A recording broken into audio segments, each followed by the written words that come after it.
Y vamos vamos a iniciar una serie del libro de Salmo. Pero hoy haremos o arrancaremos una serie, como son muchos, ¿verdad? ¿Cuántos libros son? ¿Cuántos capítulos son, perdón? Son 150 capítulos. Entonces, si con los evangelios nos tardamos de repente un año y todo, entonces vamos a hacer una dinámica diferente precisamente en este libro. Y en este libro vamos a estar viendo los salmos, no solamente los domingos. Vamos a ver salmos domingos y martes. Entonces algunos van a decir: ay, pastor, bueno, pues véngase, el martes aquí lo esperamos. Queremos ver la misma cantidad de personas, ¿verdad? Y vamos a ir aprendiendo. Yo sé que creo que uno de los mejores, de los libros que más se leen en la Biblia son salmos, ¿sí o no? Ya normalmente estamos leyendo, nos gustan. Los salmos son como poemas, canciones, y unas canciones que tienen que ver con nuestra vida, ¿no? Por eso de repente hay canciones que nosotros entonamos, que nos gusta, porque como que nos identificamos, ¿sí? Y no como esas que sigo siendo el rey, de esas no estoy hablando, sino de esas canciones que hablamos, cantamos a Dios, que le amamos, como que cantamos, hemos estado cantando muy seguido, que es una bendición. Ay, se me fue. Ya cuando uno llega a una edad, dicen que se le va la onda, ¿verdad? ¿Cuál cantamos ahorita, Moy? ¿Cuál cantaste en adoración al final? Tu fidelidad ha sido buena, la bondad de Dios, ¿verdad? Gracias, la bondad de Dios, ¿sí? Y cantamos ese canto, yo no sé cuántos de ustedes, pero el corazón así como que se siente que se quiebra. ¿Por qué? Porque Él siempre ha sido bueno y porque Él siempre ha sido fiel. ¿Verdad que sí? Bueno, estos salmos son como canciones que nos identificamos y que probablemente vamos a poder entender mucho de lo que Dios quiere hablarnos en esta hora. Pero hay una aplicación, bueno, hay un ministerio que me gusta mucho a mí, incluso yo lo uso de repente para tener un contexto completamente de un libro, y yo quisiera pasarles un video. El video dura algunos minutos. Me gustaría que le pusieran mucha atención, porque en minutos vamos a ver todo un resumen y todo lo que habla del libro de los Salmos. Realmente está muy, muy interesante. Después del libro, después de ver el video, oramos y nos vamos a las casas, no sé qué, no. Después de ahí ya lo vamos viendo verso a verso, como estamos diciendo, pero creo que es una buena manera de poder tener un contexto de lo que vamos a estar viendo por este tiempo. ¿Cuánto tiempo va a ser? Yo no sé cuánto, pero sí estoy seguro que va a ser una bendición cada reunión que estemos tocando cada libro, cada capítulo del libro de los Salmos. ¿Estamos bien? Estoy dando chance a que todos se acomoden, creo que ya estamos listos. Entonces, si me ayudan a apagar las luces para poder ver el video y ponemos atención, por favor. El libro de Salmos es una colección de 150 poemas hebreos antiguos, canciones y oraciones provenientes de todos los periodos de la historia de Israel. Muchos de estos poemas están conectados con el rey David, de hecho, 73 de ellos, y él era conocido como poeta y arpista. Pero hay muchos autores diferentes detrás de estos poemas. Tenemos los poemas de Asaf o los de los hijos de Coré, y algunos proceden de otros líderes de alabanza en el templo. Incluso Salomón y Moisés tienen sus propios poemas, y casi un tercio de ellos son anónimos. Ahora, muchos de estos poemas fueron utilizados por los coros que cantaban en el templo de Israel, pero el libro de Salmos en realidad no es un himnario. En algún punto del periodo, después del exilio de Israel en Babilonia, estos poemas antiguos fueron reunidos y acomodados intencionalmente en el libro de Salmos que ahora tenemos. Y este tiene un diseño y un mensaje bastante único, el cual no notarás a menos que lo leas de principio a fin. Ahora, para ver cómo está diseñado el libro de Salmos, lo más útil es, de hecho, empezar por el final. El libro concluye con 5 poemas de adoración al Dios de Israel, y cada uno comienza y termina con la palabra aleluya, que es una orden en hebreo para decirle a un grupo de personas que adoren a Yah, la versión corta del nombre divino Yahweh. Ese es un arreglo de 5 partes realmente bonito, y parece que alguien nos está dando aquí una conclusión para el libro. Así que nos invita a hacer la pregunta: ¿tiene el libro otras señales de diseño intencional? Si prestas atención a los títulos de los poemas, notarás que en 5 lugares los traductores de tu Biblia pusieron los títulos libro 1, libro 2, libro 3, 4 y 5 en varios puntos, y estos dividen el libro de Salmos en 5 grandes secciones. La razón para esto es que los últimos poemas en cada una de estas secciones tienen un final muy similar, que luce como una adición editorial. Se lee algo como: bendito sea el Señor, el Dios de Israel, por los siglos de los siglos. Amén y amén. Así que el libro tiene una conclusión y una organización interna en 5 partes principales. Así que lo natural es ir al principio a buscar una introducción. ¿Y qué encontramos? Los Salmos 1 y 2 se separan del libro 1 porque la mayoría de los poemas en el libro 1 están conectados a David, excepto los Salmos 1 y 2, que son anónimos.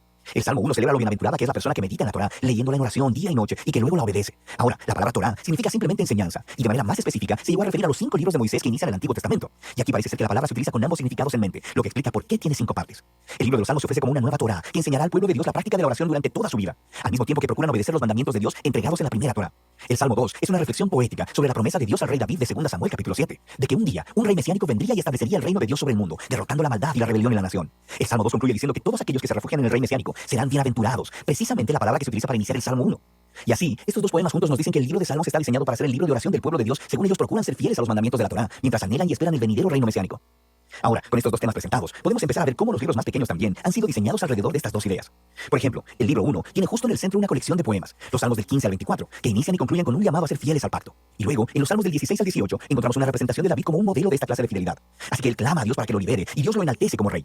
Ahora, en el grupo de poemas correspondientes, los Salmos del 20 al 23, el David del pasado se ha convertido en una imagen del futuro rey mesiánico, quien también clamará a Dios. Él será librado y le será dado un reino sobre las naciones. Y luego, justo en el centro de esta colección, está un poema, el Salmo 19, dedicado a adorar a Dios por proveer la Torá. Así que aquí lo tenemos, los dos temas de los Salmos 1 y 2 ligados muy de cerca aquí. El libro 2 abre con dos poemas que están unidos por su esperanza de un regreso al templo en Sion en el futuro. Y esta es una imagen muy asociada con mucha proximidad a la esperanza del reino mesiánico. Luego, el libro 2 cierra con un poema que representa el futuro reino del rey mesiánico sobre toda la nación.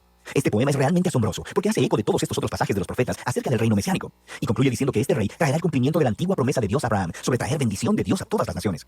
El libro 3 también concluye con un poema que reflexiona sobre la promesa de Dios a David, pero esta vez a la luz del exilio de Israel.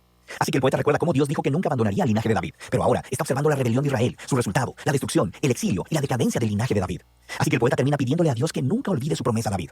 El libro 4 está diseñado a responder a esta crisis del exilio. Así que el poema inicial nos regresa a las raíces de Israel con la oración de Moisés, y el autor hace lo que Moisés hizo en el monte Sinaí después del incidente del becerro de oro, clamar al Señor por su misericordia.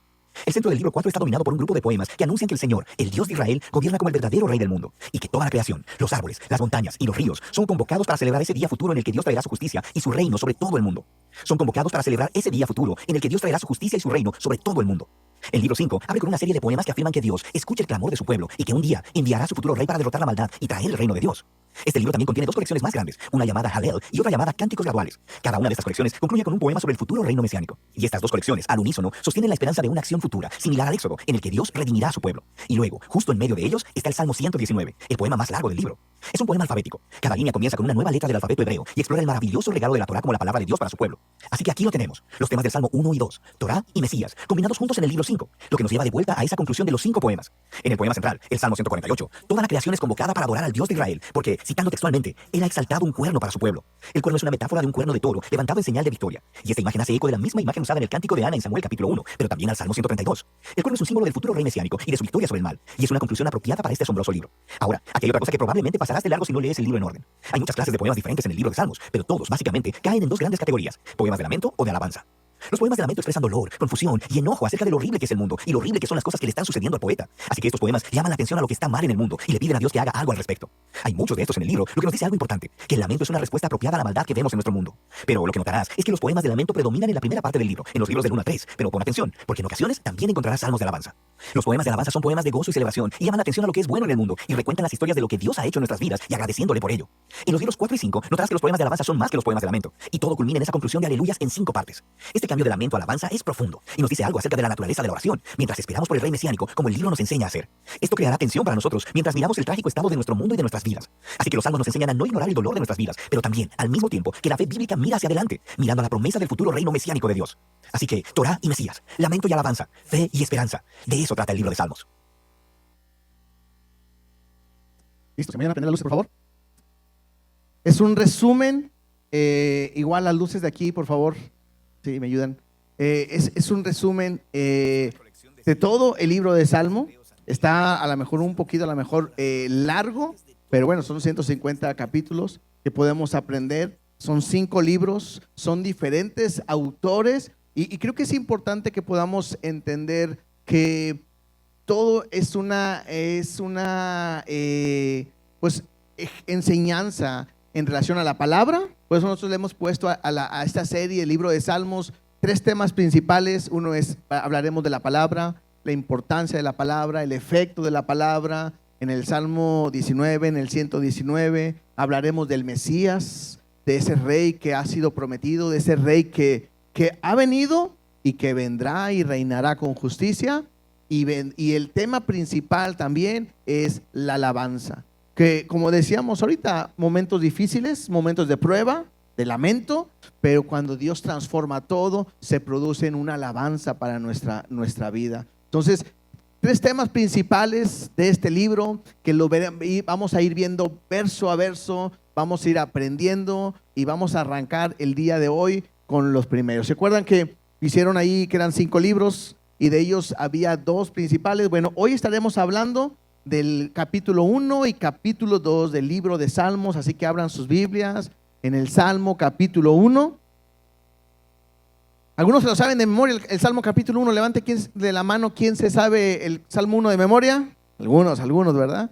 Y yo no sé, dije, puede ser un buen reto que mientras, ¿cuánto vamos a tardarnos? No lo sé, pero mientras vayamos estudiando, puede haber algunos versículos que memorices durante la semana, o incluso, ¿por qué no?, algún libro que puedas memorizarte, pero un capítulo que puedas memorizarte durante este tiempo. Un reto sería que te aprendieras el Salmo 119 de memoria, ¿verdad? ¿Sí? Entonces, ahí está la tarea para todos. Cada quien decide, puede aprender un versículo, pero es bueno que estemos memorizando la palabra. Creo que todos sabemos de perdido un versículo, ¿no? Del Salmo. ¿Sí? De algún versículo, de algún capítulo del Salmo, todos nos lo sabemos. A lo mejor ni sabías, ¿verdad? Y te lo sabes sin saber, pero el más fácil de recordar, ¿cuál es? El Salmo 23:1, que dice: Jehová es mi pastor y nada me faltará. Bueno, ya nos aprendimos uno de perdido, ¿verdad? Entonces, pero es bueno poder estar memorizando la palabra y estar aprendiendo lo que Dios quiere para con nosotros. Quisiera leer el capítulo 1, son 6 versículos, y después oramos y ponemos este tiempo en las manos de nuestro Dios. Dice así: bienaventurado el varón que no anduvo en consejo de malos, ni estuvo en camino de pecadores, ni en silla de escarnecedores se ha sentado, sino que en la ley de Jehová está su delicia, y en su ley medita de día y de noche. Será como árbol plantado junto a corrientes de agua, que da su fruto a su tiempo, y su hoja no cae, y todo lo que hace prosperará. No así los malos, que son como el tamo que arrebata el viento. Por tanto, no se levantarán los malos en el juicio, ni los pecadores en la congregación de los justos, porque Jehová conoce el camino de los justos, mas la senda de los malos perecerá. Oramos. Dios, te damos gracias. Gracias por la oportunidad que nos das en esta mañana de abrir tu palabra, poder leerla, poder escudriñarla, inquirir en ella y poder aprender lo que quieres hablar a nuestras vidas. Permite que tu palabra pueda producir un efecto, una transformación en nosotros, y que a través de esta lectura, de esta enseñanza, nuestra vida pueda ser transformada y pueda llevar a conocernos cada vez más y más a ti. Te damos gracias, toma el control y habla en nuestras vidas. Te lo pido en el nombre de Jesús. Amén y amén. Este primer capítulo del libro 1, ¿verdad?, tiene que ver, ahorita lo veíamos, con lo que es la sabiduría. Son 2 capítulos principales, pero en el capítulo 1 tiene que ver con esa sabiduría, y empieza el capítulo 1 con la palabra bienaventurado, y me habla de un bienaventurado. El capítulo 2 termina también con esta misma palabra, que es bienaventurado. Y lo importante es entender quién es una persona que es bienaventurado, y me habla de una persona que es dichosa, una persona que es feliz. Y creo que eso es importante para nosotros, porque si algo nosotros queremos, el hombre busca siempre, es la felicidad, ¿no? Estar bien, estar feliz. Nadie quiere tener problemas, nadie quiere estar metido en situaciones difíciles. Y si algo anhelamos, queremos estar tranquilos, queremos estar en paz, y queremos estar en bendición. El libro de los Salmos, una de las maneras de poder ver o cómo se expresa, tiene que ver con comparaciones. Y el día de hoy, el capítulo 1 me va a ayudar a entender cómo es un hombre feliz, un hombre dichoso, un hombre que puede vivir en la plenitud. Y para poder enseñarme eso, me va a decir lo que no es. Y a veces es mucho más fácil, al momento de que vemos qué es lo que no es un hombre feliz, poder entender cuáles son las características de un hombre que vive correctamente bien o que está feliz. Y me dice en el versículo 1, es bienaventurado el varón que no anduvo en consejo de malos. O sea, un hombre que va a ser feliz, un hombre que es dichoso, es alguien que no anda en el consejo de malos. Y creo que esto es importante, porque De repente la vida del hombre se basa en saber cómo debe de vivir y está buscando quizá la respuesta, la solución a la necesidad que puede haber en su vida. Y dentro de esta necesidad está buscando a ver quién le da un consejo, quién le da una capacitación, a quién poder aprender para poder seguir y vivir una vida plena. Y entonces me hace entender que una persona que está metida en este consejo es también alguien que va a estar en un camino, dice ahí, que no estuvo en consejo de malos, ni estuvo en camino de pecadores, ni en silla de escarnecedores se ha sentado. Y me habla de un estilo de persona que está buscando un consejo y que no es el consejo bueno. Hoy en día es bien difícil encontrar a alguien que te pueda dar un consejo. Incluso a veces es muy común, ¿no? Cuando una joven tiene un problema en su casa, cuando alguien tiene un problema en el matrimonio, el día de hoy, cuando le preguntas a alguien, oye, ¿nunca te ha pasado este problema? O tengo esta situación. Hoy es muy fácil encontrar a alguien que te dé un consejo equivocado. Una persona que puede decir, pues si quieres vete de tu casa, haz tu vida, haz lo que tú quieras. O el consejo muy común en el día de hoy, que cuando le platican a alguien de que tiene problemas con su esposo, con su esposa, la manera más fácil es, déjalo, no lo necesitas.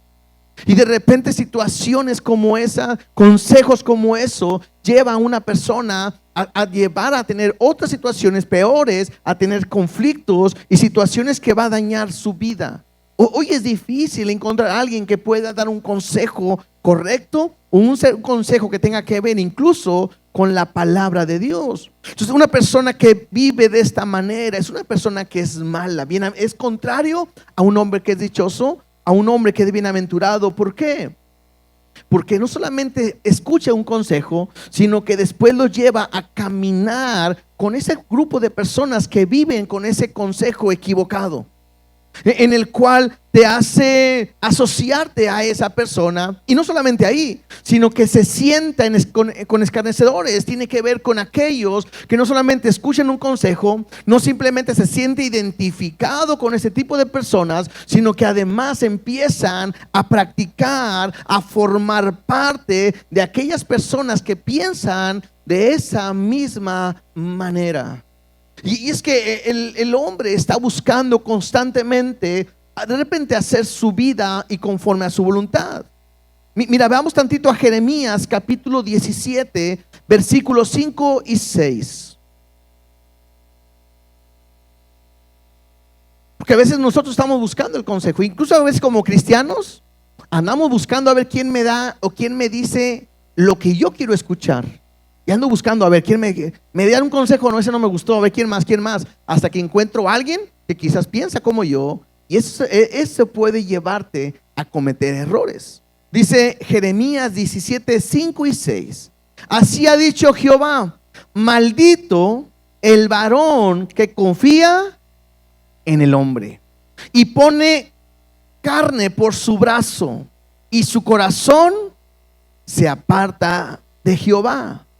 Me dice cómo va a ser esa persona que empieza a confiar en el hombre, esa persona que se separa de Dios, que empieza a vivir a su manera. Dice, será como la retama en el desierto, y no verá cuando viene el bien, sino que morará en los sequedades en el desierto, en tierra despoblada y deshabitada. Entonces una persona que pone su confianza en el hombre, una persona que está escuchando el consejo del hombre y no escucha a Dios, incluso dice aquí, maldito ese varón que confía en el hombre. Y a veces no pensamos que pudiera pasar esto a nosotros, pero muchas veces le confiamos y le creemos más a la gente que está a mi alrededor. De repente a nuestros amigos, oye, ¿cómo ves? Yo pienso esto, me pasa a mí esto, tengo esta situación, ¿tú cómo lo ves? Y aquí le estás preguntando a alguien que no tiene temor a Dios, alguien que no busca a Dios. ¿Y qué te va a decir tu amigo? Pues te va a dar por tu lado. Alguien que busca a Dios, que teme a Dios, siempre te debe dar un consejo relacionado a la palabra. La Biblia me dice que en la multitud de consejos, ahí está la sabiduría. Pero claro, tiene que ser conforme al pensamiento, a la palabra de Dios. Regresemos a Salmos, por favor, versículo 2.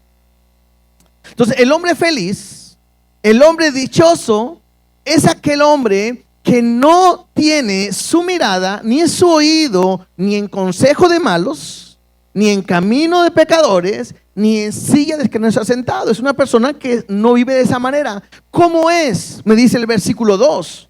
Dice, sino que en la ley de Jehová está su delicia, y en su ley medita de día y de noche. Una persona que va a ser feliz es alguien, ahora, importante, porque aquí lo está diciendo Dios, no un, ¿cómo le llaman? Un motivador, no un motivador, sino lo que Dios dice. Un hombre feliz, un hombre dichoso, es aquel que tiene la ley de Jehová como su delicia. Piensa en lo que más te gusta comer, en lo que más disfrutas, que lo agarras, tú dices, uy, qué rico, ¿verdad? Algunos de nosotros el cabrito, a otros el chocolate, en otros, ya no sé qué más puedo hacer, el pan, ¿verdad? Bueno, los panes chiquitos no, panes grandes, ¿verdad? Que tape la taza grandota para poder decir. No sé qué más, tortillas de harina, no sé. Entonces, cuando uno llega a comer eso, llega a probar eso, uno dice, ay, qué delicia, ¿no? Manjar, no me lo merezco y todo. Bueno, para nosotros, para el hombre feliz, la palabra tendría que ser de esa manera.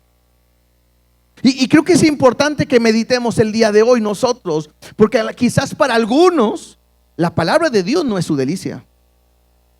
A veces la leemos porque estoy en Navegantes y me van a preguntar, o porque me castigó mi mamá y me mandó a leer la Biblia, o porque, ay, tengo que leerla. Y eso es algo que de repente yo debería de meditar. Interesante. Ahorita que vimos el libro, probablemente lo escribió David, y lo que tenían ellos como libro en aquel tiempo, ¿qué era? El Pentateuco, los primeros 5 libros: Génesis, Éxodo, Levítico, Número, Deuteronomio. Y quizás ninguno de esos libros para nosotros es el más bonito. Si yo te preguntara, ¿cuál es el libro que más te gusta en la Biblia? Algunos llegarían a decir Salmos, ¿no? Pero a lo mejor para ninguno puede ser la ley. Nadie va a decir, ay, Levíticos, qué bendición. Números, ay, cómo me encanta. Pero interesante, porque hoy nosotros tenemos ya 66 libros que podemos escoger, pero para David esos 5 era su delicia.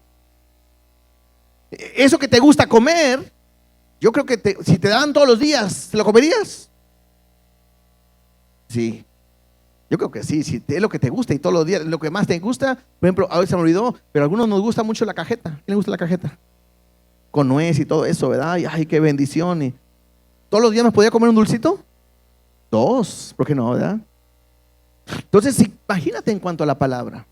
La palabra tiene que convertirse en algo importante para nosotros, porque la palabra de Dios es lo que nos va a dar, nos va a transformar y nos va a hacer diferente. La palabra de Dios puede producir en nosotros incluso lo que el dinero no puede producir. Tú puedes tener mucho dinero, pero nunca tendrás sabiduría. Y en cambio la palabra de Dios produce en nosotros esa sabiduría. Puedes tener mucho dinero, pero eso no va a cambiar tu vida. Hay gente con dinero que se quita la vida. Hay gente con dinero que no sabe cómo vivir bien. Pero la palabra de Dios nos transforma y nos renueva a nosotros cada día. La palabra de Dios incluso es la que da testimonio de quién es Dios. Vamos a Juan 5:39, simplemente para reafirmar esta idea. Juan 5:39 me dice de esta manera. Es Jesús hablando y dice, escudriñad las escrituras. O sea, lee, aprende, indaga, conoce la escritura. Dice, porque a vosotros os parece que en ella tenéis la vida eterna. Entonces en la palabra encontramos la vida eterna. Pero también me dice ahí, y ellas son, las escrituras, las que dan testimonio de mí. ¿Quieres conocer a Dios? No hay otra manera más que su palabra. ¿Cuántas veces no le hemos dicho a Dios, quisiera tener un encuentro contigo, quisiera que me hablaras, quisiera una experiencia? la mejor manera de conocer a Dios y tener una experiencia con Él es a través de su palabra. Es dar testimonio de Él. ¿Quieres conocer a Dios? ¿Quieres conocer a Cristo? No hay otra manera. No es a través de una persona, no es a través de una iglesia, no es a través de una denominación, es a través de la Escritura, porque la Escritura da testimonio de Él. En Lucas capítulo 24, verso 44, Jesús hablando también a sus discípulos en sus últimas palabras, Lucas 24, 44 dice: y les dijo: estas son las palabras que os hablé, estando aún con vosotros, que era necesario que se cumpliese todo lo que está escrito de mí en la ley de Moisés, en los profetas y en los salmos. Ahí es donde vamos a estar leyendo, porque es a través de los salmos que conocemos a Dios, donde estaremos viendo momentos proféticos también que cambiarán nuestra vida radicalmente. Toda la palabra es inspirada por Dios. Es una escritura confiable, en el cual tú puedes aprender a entender que es Dios hablando a través de ella. ¿Quieres tener una relación con Dios? ¿Quieres conocer a Dios? ¿Quieres que cambie tu vida? No hay otra manera más que en la Biblia. El estudiar, el aprender, inquirir en ella va a transformarte completamente. Ahora, regresando a Salmos, no solamente me dice que en su ley, sino que la ley de Jehová está en su delicia. No solamente se deleita en la ley, dice, sino que en su ley medita de día y de noche. Meditar es llevar un pensamiento que hemos recibido de parte de Dios y poner nuestro pensar en Él una y otra vez para recibir lo que Dios nos quiere decir. Aquí meditar no es poner tu mente en blanco y en una posición y eso no es meditar. La manera más fácil de poder entender a alguien que está meditando es cuando los animales que rumean, así se dice, ¿verdad? Que rumean. ¿Qué es? Ellos pasan el alimento, lo mastican, lo muelen y se lo pasan a un estómago, ¿no? Y luego de repente no traen chicle, no traen chicle, sino que lo que pasa es que el alimento se regresa y lo vuelven a moler, a comer y lo pasan. ¿Y luego qué hacen? De rato lo regresan. Sería padre, ¿no? Ahí te va el lonche. Ya te lo comes en la mañana. A mediodía, no traje lonche. ¿Vas a cenar? Traigo lonche todavía. Pero para ellos es normal, ¿no? O sea, viene y lo vuelven a comer. La idea es que ellos sacan todos los nutrientes. La idea es lo mismo en cuanto a meditar la palabra. Tú lees la palabra, estudias la palabra y la tragas, la recibes. Después, ¿qué haces? Vuelves a traer a la memoria la misma palabra que recibiste y la estás meditando. Dios me dijo esto, porque me dijo, es grande Dios. Y ok, y te vas y lo tragas. Y después lo vuelves a sacar el versículo y estás meditando. Eso es meditar la palabra. Un hombre feliz, un hombre dichoso es aquel que medita en la palabra en todo momento, porque es su delicia, porque es lo que le encanta, estar escuchando la voz de Dios, estar viendo lo que Dios me dice, más que andar viendo las series, los que hay dramas y no sé, cualquier otra cosa, ¿no? Porque lo mejor es recibir el mensaje que Dios tiene para con nosotros. ¿Cómo es este hombre feliz? No solamente es alguien que se deleita en la ley de Jehová y medita en día y noche. Me dice el versículo 3: será como árbol plantado junto a corrientes de aguas. Y creo que es una buena enseñanza para nosotros. Yo no sé ustedes, pero a mí me encanta ver los árboles. Y hay unos árboles que tienen una forma bien bonita, bien especial. A veces va uno pues por las calles de aquí, ¿no? Y de repente hay árboles que cubren casi todo lo que es la calle y tú dices, ay, qué bonito árbol, ¿no? Y da una sombra y todo. Y entonces me habla de algo que tiene vida. Es fácil ver la diferencia entre un árbol que está verde y uno que está seco, ¿no es cierto? De repente vemos árboles que ya se secó. Incluso de repente antes había un poquito más, que había árboles hasta el medio de la calle, ¿no? Y que es como una rotonda y le sacabas la vuelta y cubrían todo y uno decía, qué bonito se ven los árboles. Una persona dichosa es como un árbol plantado junto a corrientes de agua. Si vamos al río y vemos esos árboles que son de río, te das cuenta que son árboles grandes, fuertes, enormes, que dan una sombra hermosa. Pero lo importante es poder entender que da vida o que tiene vida. Ese árbol que incluso dice ahí que está plantado.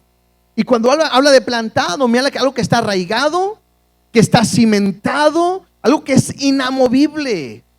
Increíble, porque el día de hoy hasta es impresionante, pero ya árboles grandes los pueden a veces sacar y trasladar de un lado a otro, pero mientras tenga la raíz bien puesta, están firmes, son inamovibles. Y eso me habla de que tiene que permanecer en la tierra para poder continuar vivo. Jesús pone este ejemplo al momento que dice que Él es la vid y que nosotros somos los pámpanos. Y Jesús dice, el que permanece en mí y yo en él, este lleva mucho fruto, porque separado de mí, nada podéis hacer. Y siempre pongo yo este ejemplo, normalmente para las mujeres, ¿no? Lo que les gustan mucho es que les lleven una rosa. ¿Y qué hacen con las rosas? Pues las cortan, se las traen y huelen bonito y se ven bonitas. Y la mujer, ¿verdad?, enamorada por el ramo, pero está, aunque no pareciera, pero esa rosa ya está muerta, porque ha sido arrancada, ha sido cortada del rosal, de la planta principal. Aunque no pareciera, en poco tiempo va a secarse, va a morir. Pero si esa rosa estuviera plantada o estuviera arraigada en la misma planta, tendría vida. Entonces, un hombre dichoso, un hombre feliz, es aquel que está tomado de Dios, medita en su palabra, se deleita en su palabra, pero está agarrado de Dios en todo tiempo. En todo momento está tomado de Dios. Incluso dice ahí que da su fruto en su tiempo, su hoja no cae y todo lo que hace prosperará. Una evidencia de que este árbol está vivo es el fruto. Y yo quiero que podamos entender, porque el fruto es una evidencia de una vida espiritual. La Biblia me enseña que el fruto del Espíritu, ¿cuál es? Amor. Y ese amor se manifiesta en gozo, paz, paciencia, benignidad, bondad, fe, mansedumbre, templanza. Todo eso se manifiesta. Pero algo interesante que tenemos que aprender: nunca, ¿cuál es el fruto que más te gusta? Piensa cuál es la fruta que más te gusta. Yo estaba meditando y dije, ¿cuál? Sandía, mango. Algunos dicen que no comen mango porque es como que canibalismo y todo eso, ¿verdad? ¿Sí? Algunos dicen eso, ¿verdad? Yo no, yo sí me lo como. Sí, la fruta que te guste. Pero una pregunta es, ¿alguna vez han visto que una planta, un árbol se coma su propia fruta? Porque la fruta no es para la planta. La fruta no es para el árbol. La fruta es para los demás. Y cuando alguien agarra y toma y prueba esa fruta, ¿qué va a hacer? ¿Lo va a alimentar? ¿Lo va a fortalecer? A lo mejor va a sentir saciedad, va a quitarse su sed, lo va a refrescar, lo va a animar por el azúcar que trae, incluso a lo mejor se va a sentir bien porque toma esa fruta. Interesante, la fruta no es para el árbol, la fruta es para alguien más. Y yo aprendí eso esta semana. El fruto que Dios ha puesto en ti no es para ti, es para la gente que está a tu alrededor. Que la gente que está a tu alrededor pueda encontrar, ¿qué? Puede encontrar ese amor. Que cuando se acerque a ti encuentre ese gozo. Que cuando se acerque a ti encuentre paz. Pero no paz de paz, ¿verdad? No, de la tranquilidad. A veces pensamos que es para mí. Un hombre feliz, un hombre dichoso, es aquel que puede relacionarse con los demás y pueden demostrar esos frutos para que los demás sean bendecidos, para que los demás sean alimentados. Porque hay dos tipos de personas, ¿no? Hay personas con las cuales te gusta estar y te hacen crecer. Y hay personas que se acercan a ti y te secan, te destruyen, te desaniman. Con un comentario te amargan todo el día. ¿Sí o no? ¿De cuáles somos? Porque podemos dar uvas, y como dice la Biblia, y de repente uvas agrias. Pero lo importante es que podamos dar un fruto que los demás puedan ser bendecidos. Que nuestra vida sea una bendición para los demás. ¿Cuántos son de bendición para los demás? No levante la mano porque a lo mejor dicen que no es cierto, ¿verdad? No se crean, todos somos de bendición. Hay otra comparación. Ahora me va a decir cómo no es ese hombre feliz. El contraste son los hombres malos. Y me dice el versículo 4: no así los malos, que son como el tamo que arrebata el viento. Por tanto, no se levantarán los malos en el juicio, ni los pecadores en la congregación de los justos. El tamo en algunas versiones viene como paja, pero el tamo es lo que envuelve, por ejemplo, el fruto. Está el trigo y tiene su cascarita, ¿no? Interesante, porque el tamo todo el tiempo está con el fruto. En todo momento está ahí. Pero llega un momento donde se cosecha y se va a sacar el fruto. ¿Y qué hacen? Lo golpean, lo sacuden. ¿Qué sucede? Se desprende el tamo del fruto. ¿Y quién se lo lleva? El viento. Por eso dice ahí, como el tamo que arrebata el viento. ¿Quién es el príncipe de la potestad del aire? Satanás. La Biblia me dice que la gente inconversa, el impío, son movidos por la corriente del enemigo.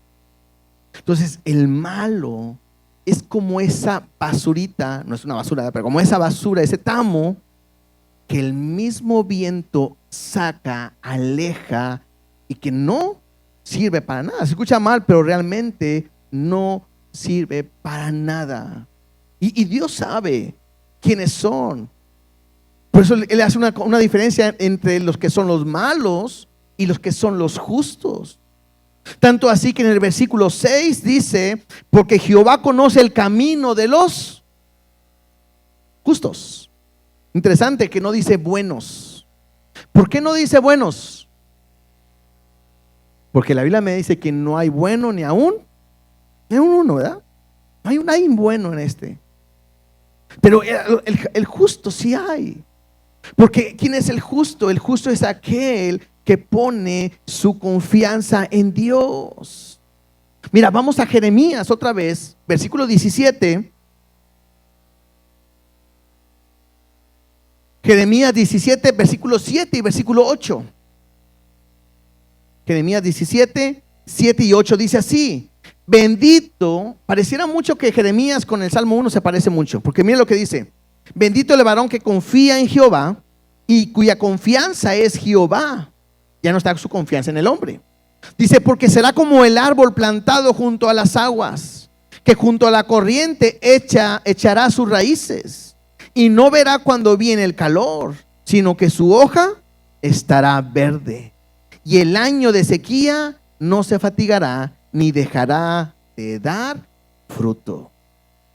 A diferencia de aquel que confía en el hombre, el que pone su confianza en Jehová, el que pone su fe en Dios, el que pone su fe completamente en Él, me dice que será como ese árbol plantado junto a esas corrientes de las aguas, que se va a tener sus raíces, y aún hará calor como aquí en Monterrey, aún vendrá momentos de sequía, pero a él no le pegará. ¿Por qué? Porque Dios siempre es su fortaleza. Entonces el hombre que es dichoso es alguien que vive en justicia, y esa justicia es lo que Dios pone o regala en el hombre cuando pone su confianza completamente completamente en Él. Dios nos transforma y Él pone su justicia. Y cuando vivimos de esa manera, bueno, Él nos conoce. Y creo que podemos terminar pensando en esto. Jehová conoce el camino de los justos, pero también conoce el camino de los malos. El camino de los justos estarán con Dios, mas el camino o la senda de los malos los llevará a la muerte. Y aprendamos, hay caminos que al hombre le parecen caminos de bien, pero al final son caminos de perdición y de muerte. Entonces yo te hago una pregunta: ¿de qué manera estamos viviendo? ¿Cómo estás caminando?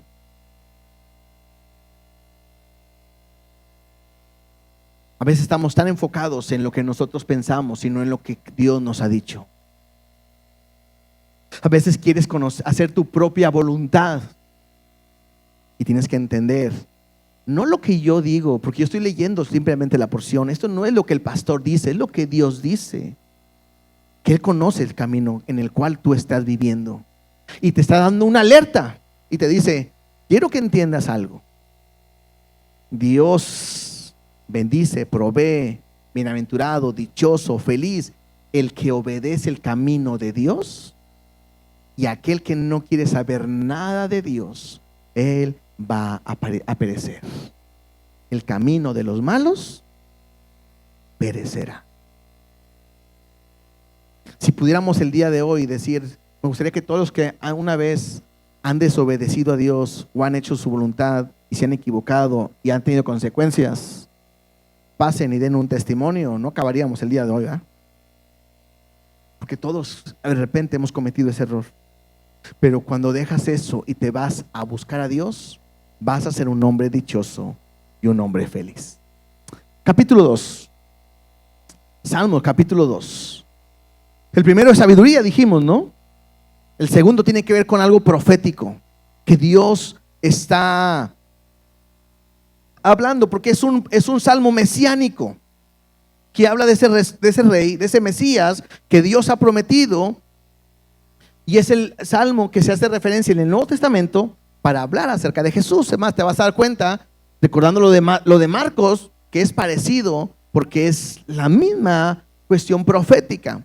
Pero este salmo lo vamos a dividir en 4 partes, 4 voces. La primera, estaremos escuchando la voz como si fueran hacia los reyes, sacerdotes, los príncipes, la gente del mundo, las autoridades del mundo. La segunda tiene que ver con una voz que va dirigida a Dios. La tercera, con una voz que habla del Mesías o del Hijo. Y la cuarta, probablemente la podamos tomar como si el Espíritu Santo estuviera hablando a nuestras vidas. Así que veamos los primeros 3 versículos. Dice, ¿por qué se amontinan las gentes y los pueblos piensan cosas vanas? Y se levantarán los reyes de la tierra y príncipes consultarán unidos contra Jehová y contra su ungido, diciendo, rompamos sus ligaduras y echemos de nosotros sus cuerdas. Aquí vemos a un grupo de personas que se levantan para consultar. Si lo vemos proféticamente, pareciera cuando a Jesús lo están enjuiciando, ¿no? Y que la gente dijo, crucifícalo y mátalo, ¿no? Pero creo que podemos meditar también a ver, porque no es algo solamente en el tiempo del salmista, sino que es el tiempo de nosotros en el cual lo pudiéramos ver. Porque es increíble cómo el hombre el día de hoy se levanta contra Dios. Es increíble cómo el hombre de Dios piensa en cosas malas y consultan para hablar mal de Dios y de su ungido. Y es increíble porque en todo momento Dios ha sido bueno con nosotros. Mira, vamos a Hechos capítulo 14, versículo 15.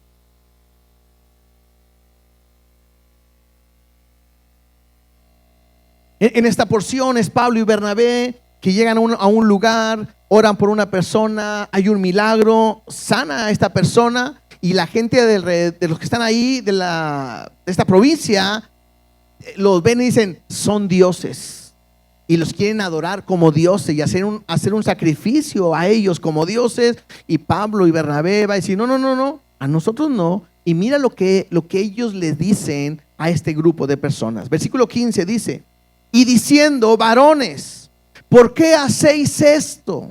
Nosotros también somos hombres semejantes a vosotros, que os anunciamos que de estas vanidades os convirtáis al Dios vivo, que hizo el cielo y la tierra, el mar y todo lo que en ello hay. ¿Sí? Entonces, lo primero que está diciendo estos discípulos es, nosotros somos iguales, no tienen que pensar que somos como dioses. Al contrario, ustedes tienen que conocer y convertirse ¿a quién? Al Dios, al Creador, al Poderoso. Y empieza él a decir quién es, el que hizo los cielos, la tierra y todo lo que hay. Es al cual nosotros tenemos que creer, confiar y poner nuestra confianza. Versículo 16 dice, en las edades pasadas, o en el tiempo pasado, podríamos decir, él ha dejado a todas las gentes andar en sus propios caminos. Y esto es interesante, porque Dios es tan bueno, escúchame bien, que aunque de repente andes mal, Dios te deja que andes como tú quieras. No somos un robot. No vinimos a Dios y de repente se metió y fuimos un robot y ahora hacemos lo que Él quiere nada más. No, Dios es tan bueno que nos ama y nos ha dado esa libertad para que cada uno de nosotros decidamos cómo quieres vivir. Él es bueno, que ha dejado a todas las gentes andar en sus propios caminos. Verso 17. Y si bien no se dejó a sí mismo sin testimonio, haciendo bien, dándonos lluvias del cielo y tiempos fructíferos, ¿sí?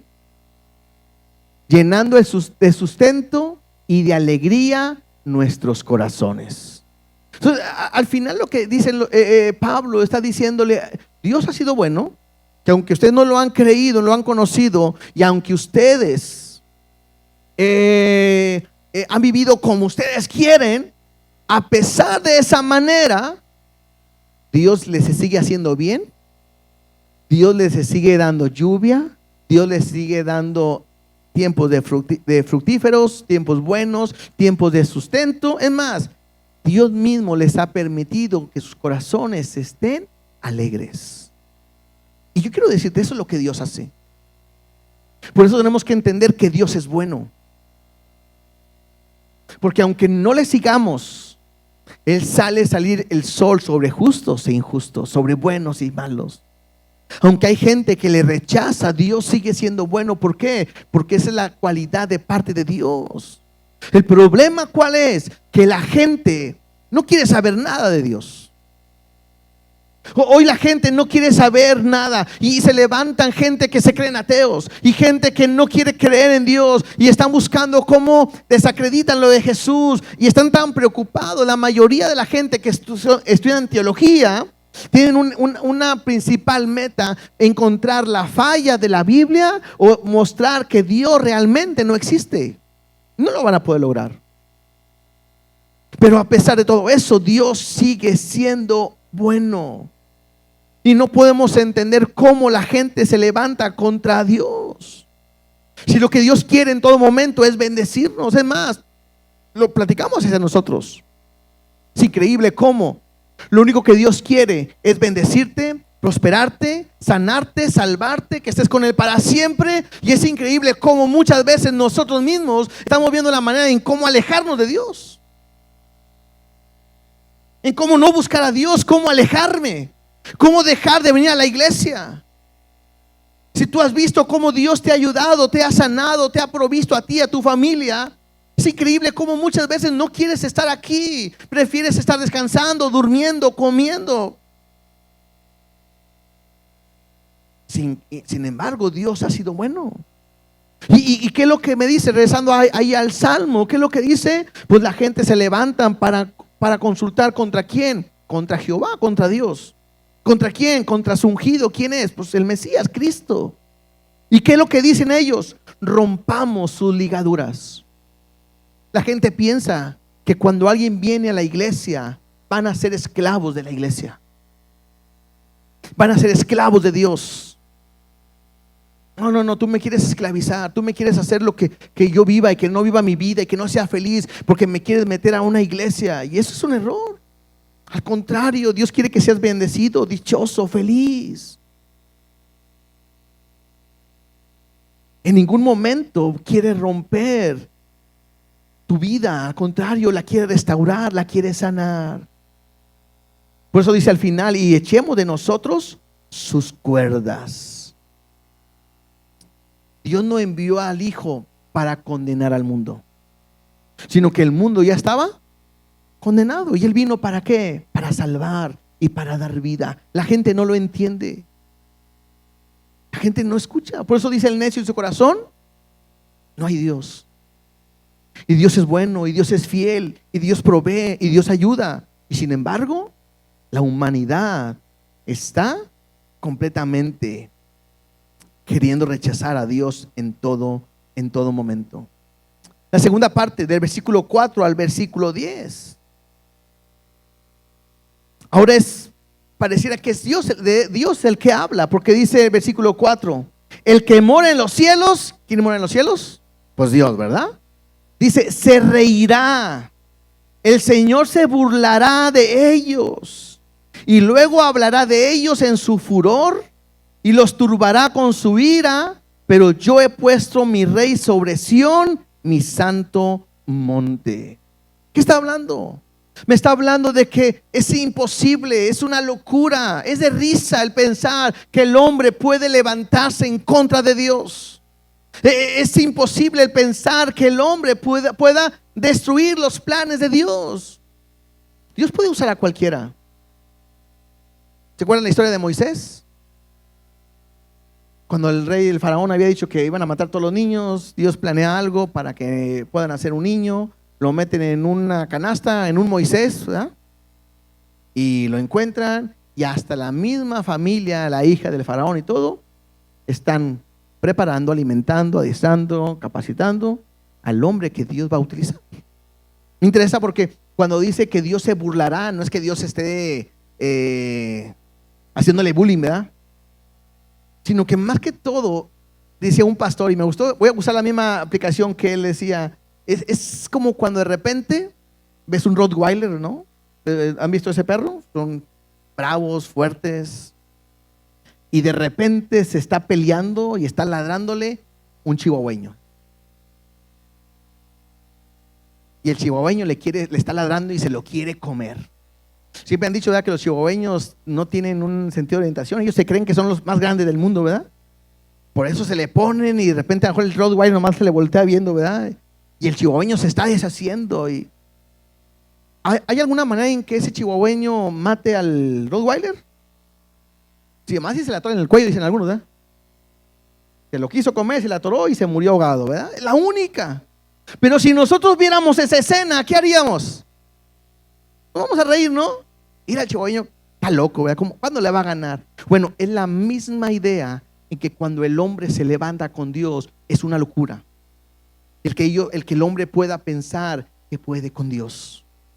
Incluso cuando Jesús vino y gritaron crucifícale y acaban con él, pudieron pensar que estaban acabando con lo que Dios había dicho. Pero Dios tenía otro plan. Y a él murió y resucitó y lo levantó. Me dice Filipenses que él fue obediente hasta la muerte. ¿Y muerte? ¿Y qué fue lo que sucedió después de ahí? Que el Dios le dio un nombre sobre todo nombre. Dios lo exaltó. Dios lo puso en ese lugar de autoridad. Por eso dice ahí en el Salmo, dice, yo he puesto mi rey sobre Sión, mi santo monte. Y Dios puso a Jesús como esa autoridad que es, como ese rey que es, esa promesa lo ha puesto. Y ahora todos estamos esperando a un Dios que venga y que reine para siempre. ¿Por qué? Porque Dios lo ha puesto en ese lugar.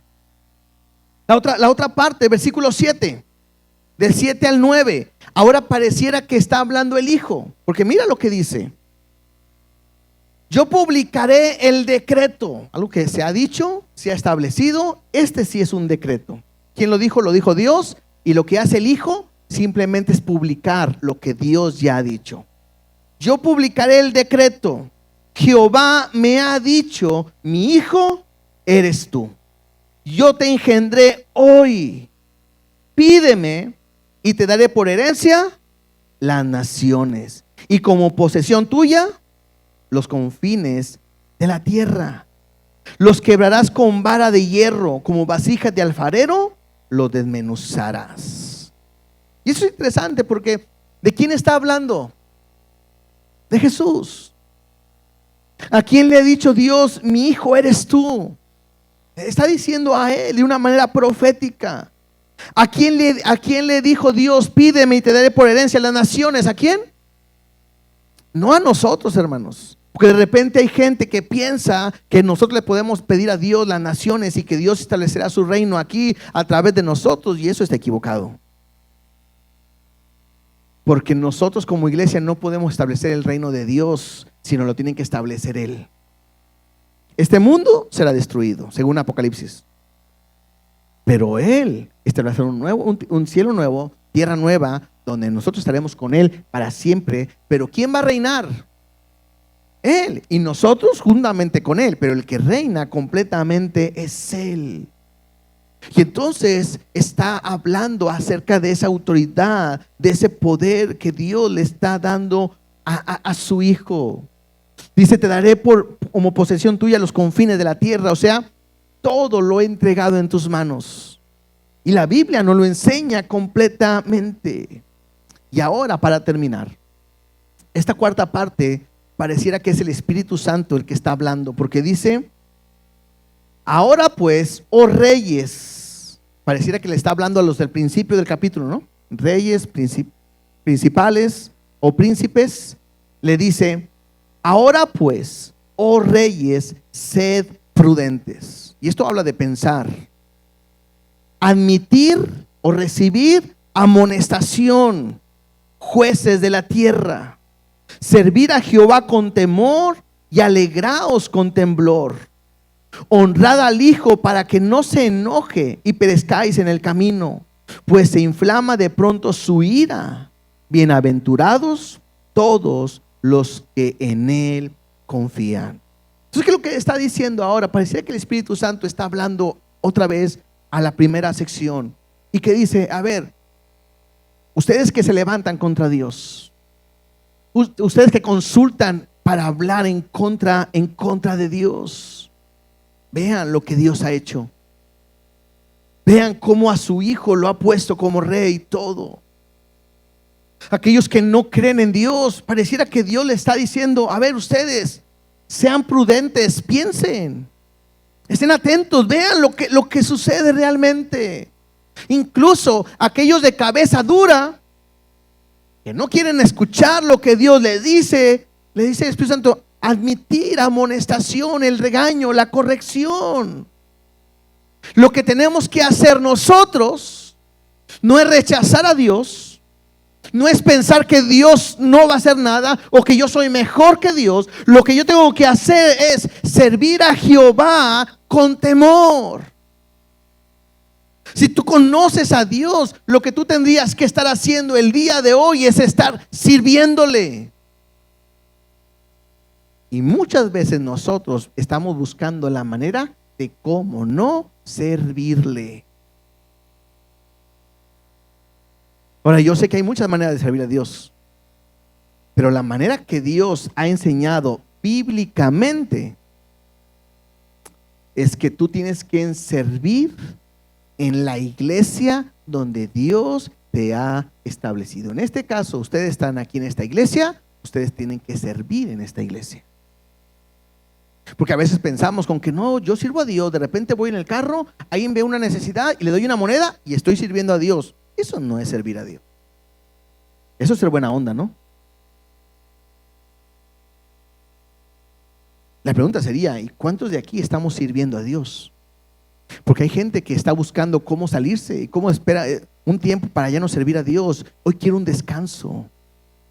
Cuando tengo que entender que no le estoy sirviendo ni al pastor, ni a la congregación, bueno, a la iglesia, sino tengo que servir a Dios ayudando a la congregación, porque para eso Dios nos ha unido de esa manera. Servir a Jehová con temor y alegraos con temblor. O sea, tengo que estar feliz con lo que Dios ha hecho. Y luego dice ahí, honrad al Hijo para que no se enoje. Y me llama la atención porque en un comentario esta palabra honrad también se traduce como besar.